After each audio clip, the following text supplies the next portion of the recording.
आज तक आपने सुना होगा कि इब्लीस हमेशा इंसान को इबादत से गुमराह करने की कोशिश करता है, मगर आज की यह कहानी इतनी अजीब है कि इसे सुनकर आप हैरत में पड़ जाएंगे। एक शख्स अंधेरी रात में नमाज अदा करने के लिए अपने घर से निकला। रास्ता बहुत अंधेरा था और चलते हुए उसे ठोकर लग गई। वह मुंह के बल गिर पड़ा और कीचड़ से लथपथ हो गया। गंदे कपड़े देखकर वह वापस घर लौटा, लिबास बदला और फिर से मस्जिद की ओर रवाना हुआ।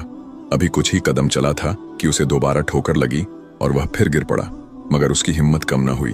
वह फिर घर लौटा, कपड़े बदले और एक बार फिर मस्जिद की ओर बढ़ा। इस बार जब वह घर से बाहर निकला तो दरवाजे पर एक अजनबी खड़ा था, जिसके हाथ में एक चमकता हुआ चिराग था। अजनबी चुपचाप उसके आगे आगे मस्जिद की तरफ चल पड़ा। चिराग की रोशनी में इस बार रास्ता साफ नजर आ रहा था और वह बिना किसी मुश्किल के मस्जिद पहुंच गया। मस्जिद के दरवाजे पर वह अजनबी ठहर गया और नमाजी अंदर चला गया। नमाज अदा करने के बाद जब वह बाहर निकला तो देखा कि वह अजनबी अभी भी खड़ा था, मानो उसे घर छोड़ने आया हो। नमाजी को अजनबी पर शक हुआ और उसने उससे पूछा, आप कौन हैं?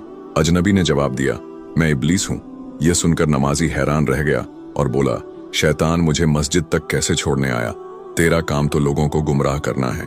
इब्लीस हंसते हुए बोला, जब पहली बार तू गिरा तो अल्लाह ने तेरे सारे गुनाह माफ कर दिए।